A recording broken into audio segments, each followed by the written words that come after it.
जय श्री कृष्ण। आप सभी का हमारे YouTube चैनल पर हार्दिक स्वागत है। आज की इस वीडियो में आप सभी सुनेंगे कार्तिक मास महात्म के 23वें अध्याय की कथा का। तो आइए सुनते हैं। पढ़े सुने जो प्रेम से वह हो जाए शुद्ध स्वरूप। यह 23वां अध्याय कार्तिक कथा अनूप। धर्मदत्त ने पूछा, मैंने सुना है कि जय और विजय भी भगवान विष्णु के द्वारपाल हैं।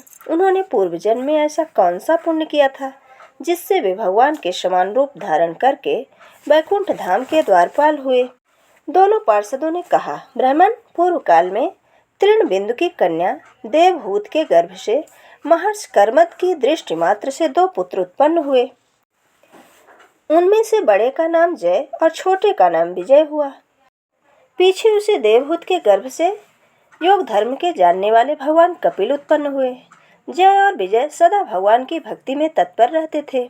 वे नित्य अष्टाक्षर मंत्र का जाप और वैष्णव व्रतों का पालन करते थे। एक समय राजा मरुत ने उन दोनों को अपने यज्ञ में बुलाया। वहां जय ब्रह्मा बनाए गए और विजय आचार्य। उन्होंने यज्ञ की संपूर्ण विधि की। यज्ञ के अंत में अवभृत स्थान के पश्चात राजा मरुत ने उन दोनों को बहुत धन दिया। धन लेकर दोनों भाई अपने आश्रम पर गए। वहां उस स्थान का विभाग करते समय दोनों में परस्पर लाग डांट पैदा हो गई। जय ने कहा, इस धन को बराबर बराबर बांट लिया जाए। विजय का कहना था, नहीं, जिसको जो मिला है वह उसी के पास रहे। तब जय ने क्रोध में आकर लोभी विजय को शाप दिया, तुम ग्रहण करके देते नहीं हो, इसलिए ग्राह अर्थात मगरमच्छ हो जाओ। जय के शाप को सुनकर विजय ने भी शाप दिया, तुमने मद से भ्रांत होकर शाप दिया है, इसलिए तुम मातंग अर्थात हाथी की योनि में जाओ।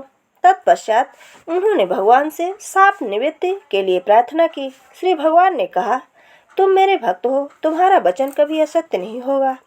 तुम दोनों अपने ही दिए इन शापों को भोग कर फिर से मेरे धाम को प्राप्त हो जाओगे। ऐसा कहकर भगवान विष्णु अंतर ध्यान हो गए। तदंतर वे दोनों गंड नदी के तट पर ग्राह और गज हो गए। उस योनि में भी उन्हें पूर्व जन्म का स्मरण बना रहा और वे भगवान विष्णु के व्रत में तत्पर रहे। किसी समय वह गजराज कार्तिक मास में स्नान के लिए गंड नदी गया, तो उस समय ग्राह ने शाप के हेतु को स्मरण करते हुए उस गज को पकड़ लिया। ग्राह से पकड़े जाने पर गजराज ने भगवान रमानाथ का स्मरण किया।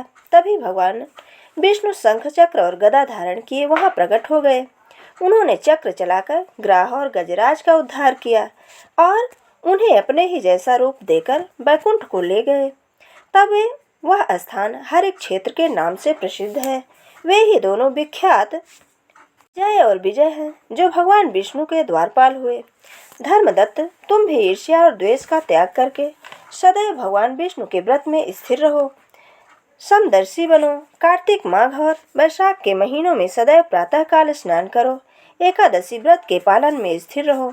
तुलसी के बगीचे की रक्षा करो। ऐसा करने से तुम भी शरीर का अंत होने पर भगवान विष्णु के परम पद को प्राप्त होवोगे। भगवान विष्णु को संतुष्ट करने वाले तुम्हारे इस व्रत से बढ़कर न यज्ञ है, न दान है और न तीर्थ है। विप्रवर, तुम धन्य हो, जिसके व्रत के आधे भाग का फल पाकर यह स्त्री हमारे द्वारा वैकुंठ में ले जाई जा रही है। नारद जी बोले, हे राजन, धर्मदत्त को इस प्रकार उपदेश देकर वे दोनों विमानचारी पार्षद उस कलहा के साथ वैकुंठ धाम को चले गए।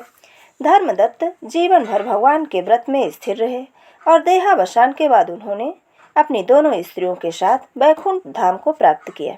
इस प्राचीन इतिहास को जो सुनता है और जो सुनाता है वह जगत गुरु भगवान की कृपा से उसका सानिध्य प्राप्त करने वाली उत्तम गति को प्राप्त करता है।